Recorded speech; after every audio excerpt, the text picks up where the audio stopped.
এই তো দেখতে পাচ্ছেন মুড়ি। এখন এই মুড়িগুলোকে ভাজবো চিনি দিয়ে, সাথে ঘি দেবো, একটু ঘিটা দেন দেখেন। আর এই মুড়ি ভাজাটা খেতে অসম্ভব মজা হয়। এই যে পাবনার ঘি নিয়ে নিয়েছি আমরা, তো সেই ঘিটা দিয়ে ভাজবো। এখন ঘি দিয়ে দিব, এখানে পেঁয়াজ কুচি দিয়ে দিয়েছি, তেল দিয়ে নেই কিন্তু একটু। আমরা সম্পূর্ণটা ঘি দিয়ে ভাজবো, আর খুবই ভালো লাগে এটা খেতে।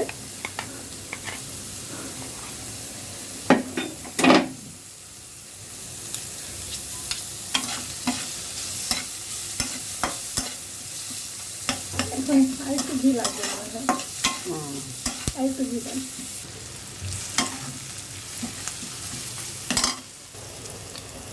এটাকে সুন্দর করে একটু নেড়ে চেড়ে নেব, 2-1 মিনিটের মতো নাড়াচাড়া করলে হবে।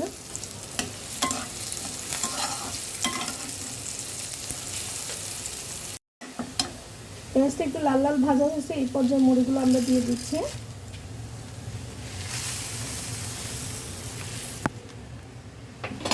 এখন দিয়ে দিচ্ছি কিছুটা পরিমাণে চিনি।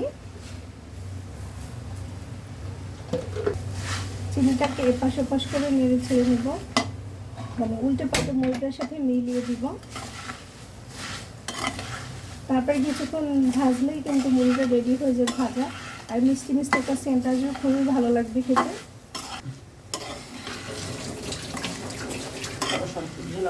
কিছুক্ষণ নাড়ার পরে কিন্তু এটা কালার চেঞ্জ হয়ে যায়, দেখতে পাচ্ছেন একটু কালারটা চেঞ্জ হচ্ছে। তো তারপর যখন হয়ে যাবে তখনই নামাই ফেলবো এটাকে আমরা। তো আমাদের রেডি হয়ে গেছে খাবারটা, মুড়ি ভাজা। এখন আমরা সবাই মিলে এটা খাবো, অনেক মজার এটা।